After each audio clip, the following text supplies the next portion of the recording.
அதனுடைய கலை இலக்கிய பண்பாட்டு செயல்பாடுகளுக்கான தலைமையகமாக கோவை நகரம் இப்போதைக்கு இந்த பத்மநாதன் அவர்களையும் இந்த நேரத்திலே தமிழ்நாடு முற்போக்கு எழுத்தாளர் கலைஞர் செல்லக்கூடிய மாநில குழுவின் சார்பில் மனமாக நாங்கள் பாராட்டுகின்றோம். எந்த ஒரு கட்டணமும் அது எவ்வளவு உயர்வான மார்பில்களால் பொதுவாக நாம் பார்க்க வேண்டியிருக்கிறது. அதை ஒரு மனித நடமாட்டம் உள்ள தமிழ் சமூகத்தின் மனசாட்சியாய் விளங்கக்கூடிய கலைஞர்களும் இது முகஸ்துதிக்காக நான் செய்ய வேண்டியதில்லை. ஏனென்றால் எனக்கு ஒரு கோவைக்கு சீட்டு வாங்கிதான் தெரிவித்துக் கொள்கின்றேன். இந்த கட்டட வேலையிலே நம்முடைய தோழர்கள் எந்த சார்ந்து வைத்திருக்கிறார். அப்படி கேட்கிற போது ஒரு கோரிக்கை கோயம்புத்தூருக்கு ஒரு எய்ம்ஸ் என்று கேட்கிறார். எனக்கு அதை எய்ம்ஸ் ஏற்கனவே இயங்கிக் கொண்டிருப்பதை போலவும் அங்கு கட்டுக்கடங்கான கூட்டம் பிசிபிசி என்று அல்லாடி கொண்டிருப்பதை போலவும் ஆகவே அந்த கட்டுக்கடங்கான கூட்டத்தை பராமரித்து அவர்களுக்கான வைத்தியத்தை பார்ப்பதற்கு கூடுதலாக கோவையை ஒன்று வேண்டும் என்று கேட்பதை போலவும் எனக்கு ஒரு காட்சி மாறுச்சு. அப்ப அதை யோசிக்கும் போது மதுரையில ஏற்கனவே நமக்கு தெரியும் ஒத்த செங்கலை வச்சுட்டு போயிட்டாங்க. மறு செங்கல் வர்றதுக்கு மிகப்பெரிய போராட்டத்தை நம்முடைய நாடாளுமன்ற உறுப்பினரும் நம்முடைய தாமியசாருடைய தலைவர்களுமான தோழர் சு கணேசன் போன்றவர்கள்லாம் பாராளுமன்றத்தில் பாடாப்பட்டுக் கொண்டிருக்கிறார்கள். அந்த மாதிரி ஒரு சூழ்நிலையில கோவைக்கு ஒரு எய்ம்ஸ் என்று சொன்ன உடனே நான் மதுரைக்கு ஒரு செங்கல் பார்சல் அப்படின்னு சொல்லி போட்டிருந்தேன். இந்த வடிவேல் ஒரு படத்துல பெரிய இதெல்லாம் ஆலாவணையெல்லாம் பண்ணி அப்படி ஒரு தோசை எப்படி இருக்கணும் அப்படின்லாம் சொல்லி சொன்ன உடனே எல்லாத்தையும் கேட்டு அண்ணனுக்கு ஒரு பிளைன் பார்த்துக்கணும்ல, ஊட்டமும் பார்த்துக்கணும்ல, அந்த மாதிரி இவர் போய் அங்க நிதி ஆயோக்ல என்னென்னமோ சொல்றாரு. நம்மளை பொறுத்த வரைக்கும் அது தமிழ்நாட்டுக்கு ஒரு செங்கல் அவ்வளவுதான்.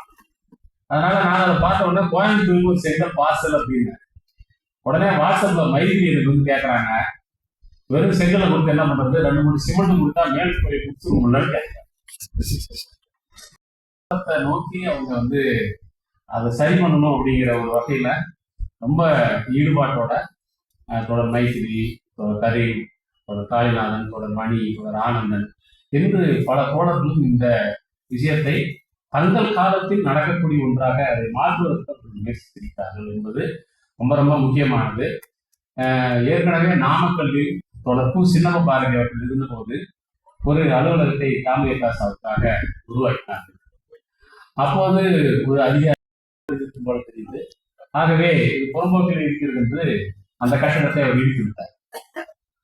அது நம்முடைய தோழர்கள் மிகப்பெரிய போராட்டம்லாம் நடத்தி கூட அதை நம்மால் மீட்டுக் கொள்ள முடியவில்லை. இந்த நாட்டிலே யாரெல்லாம் இந்த மண்ணினுடைய வளத்தை கொள்ளையடித்திருக்கிறார்கள், கனிமங்களை கொள்ளையடித்திருக்கிறார்கள், இளத்தை சுருட்டி இருக்கிறார்கள், பொது நிதிகளை சூறையாடியிருக்கிறார்கள் என்பதெல்லாம் நமக்கு தெரியும். ஆனால் நாம் ஒரு பொதுமக்கள் செயல்பாட்டுக்காக ஒரு அரங்கத்தை உருவாக்கிய போது அது இடித்து தள்ளப்பட்டது. அப்படி ஒரு நிலைமைக்கு பிறகு நமக்கு கட்டணங்கள் எதுவும் இல்லாத ஒரு சூழலில் கோவை மாவட்ட குழு தங்களுக்கான ஒரு அலுவலகத்தை உருவாக்கி இருக்கிறார்கள் என்பது அது ஏதோ தலைவர் செயலாளர் அல்லது மாவட்ட குழு தோழர்கள் வந்து போகும் ஒரு இடமாக இருக்க வேண்டிய அவசியம் இல்லை. அது கோவையில் இருக்கக்கூடிய கலை இலக்கியம் பண்பாடு சார்ந்து இயங்க வேண்டும் என்று விரும்புகிற எவர் ஒருவரும் வந்து செல்லக்கூடிய ஒரு பொது மன்றமாக அது இருக்க வேண்டும். என்னை கேட்டால் அந்த அலுவலகத்திற்கு பூட்டு போடாமல் இருக்க வேண்டும் என்பதுதான் மிக சரியான விஷயம். ஆனால் நாம் மட்டுமே எதையும் உடைக்காதவர்களாக இருக்க முடியாது. இருந்தால் போதாது, பூட்டு உடைக்காவிடாட்டாலும் சாதிகளோடு நிறைய பேர் இருக்கிறார்கள். அது பூராமே கள்ளசாதியாக இருக்கிறது. ஆகவே நாம் குறைந்தபட்ச பாதுகாப்புக்காக பூட்ட வேண்டியிருக்கிறது என்பது உண்மையில் நாம் அவமானமாக கருத வேண்டியிருக்கிறது. ஒரு கலை இலக்கிய அமைப்பினுடைய நாவல் என்று தனியாக ஒன்று இல்லை. எப்போதுமே இந்த மக்கள் கூட்டம் கூட்டமாக வருவார்கள், போவார்கள், எப்போதுமே உரையாடி கொண்டிருப்பார்கள் என்று சொல்லக்கூடிய வைத்துக் கொள்வதேன். தோழர் சொன்னாரு, கலப்பரன் என்று ஒருவர் ஒரு மிகப்பெரிய கலைஞர், அவருடைய இடத்திற்கு போயிருந்தேன். அந்த இடமே நீங்க பாத்தீங்கன்னா உள்ள போன உடனே ஏதோ ஒரு தொன்மையான அல்லது ஒரு மியூசியத்துக்குள்ள போன மாதிரி இருக்கும்.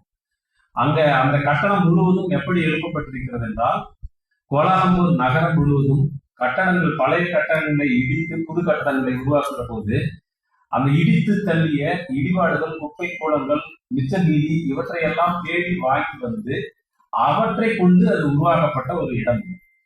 நீங்க அந்த இடத்துல போய் பார்த்தீங்கன்னா ஒரு இடத்துல ஓவியம் வரைந்து கொண்டிருப்பார்கள், இன்னொரு இடத்துல நடனம் பயின்று கொண்டிருப்பார்கள், இன்னொரு இடத்தில் நாடகம் ஒத்திகை பார்த்துக் கொண்டிருப்பார்கள். சில இடத்திலே சிலர் இசைக்கருவிகளை வாசித்துக் கொண்டிருப்பார்கள். அவர் நடத்தக்கூடிய ஓவியம் சார்ந்த விஷயங்கள் எல்லாம் ரொம்ப வித்தியாசமாக இருக்கும். உதாரணமாக ஒரு குறிப்பிட்ட ஆண்டுல யாராவது சொல்லுவாங்க, 2000 உலகம் அழிஞ்சு போயிடும் அப்படின்னு சொல்லுவாங்க. 2000 உலகம் அழிஞ்சு போயிருந்தோம் 1999 டிசம்பர் 31 ஒரு வீடு பதிவு பண்ணிருப்பான். பாத்துக்கீங்களா நீங்க? 2000 உலகம் அழிவுன்றவன் எதுக்கு 999 1999 டிசம்பர் 31 எதுக்கு வீடு வாங்குறான்னு அவங்களும் கேட்க மாட்டான். ஆனா ஒரு குறிப்பிட்ட இடைவெளியில கடை கொண்டுட்டே இருப்பாங்க. உலகம் 2010 அழிவுவாங்க, 2015 அழிவுவாங்க, அப்படியே சொல்லிக்கிட்டே இருப்பாங்க.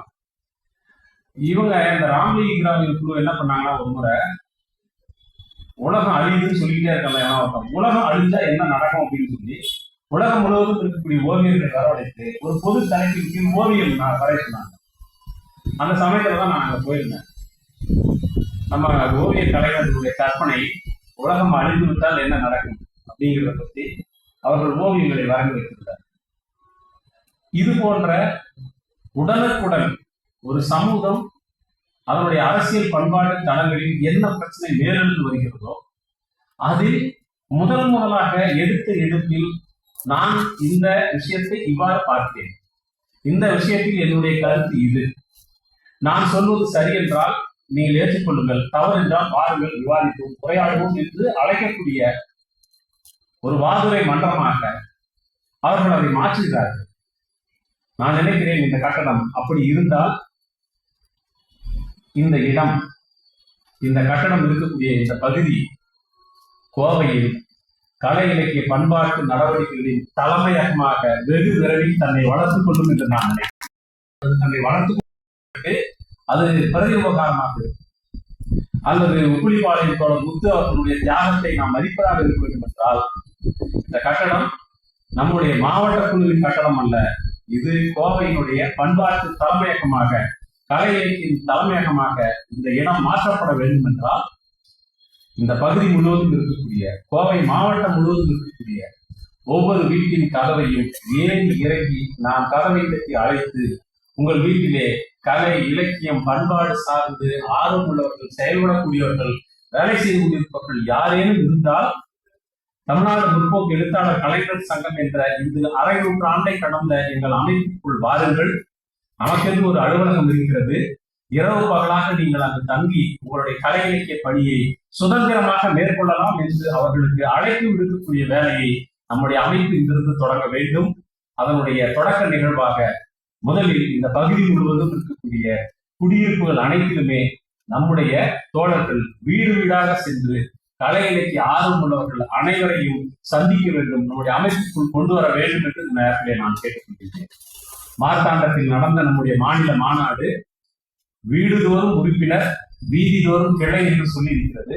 இந்த வீடுதோறும் உறுப்பினர் வீதிதோறும் கிளை என்பதை கோவை மாவட்டம் பல்வேறு சாதனைகளை முதலாக நீங்கள் செய்து கொண்டிருக்கிறீர்கள், இந்த சாதனையை நீங்கள் செய்து பார்க்க வேண்டும் என்று சொல்லி நடத்துவதற்கான வலுவோடு இந்த மாவட்ட குழு இயங்குவதற்காக கரீம், காளிநாதன், மைத்ரி உள்ளிட்ட தோழர்களுடைய உழைப்பை இந்த நேரத்தை மனமார்ந்த வாழ்த்துக்களை நன்றி தெரிவித்து நிறைவு செய்ய நன்றி.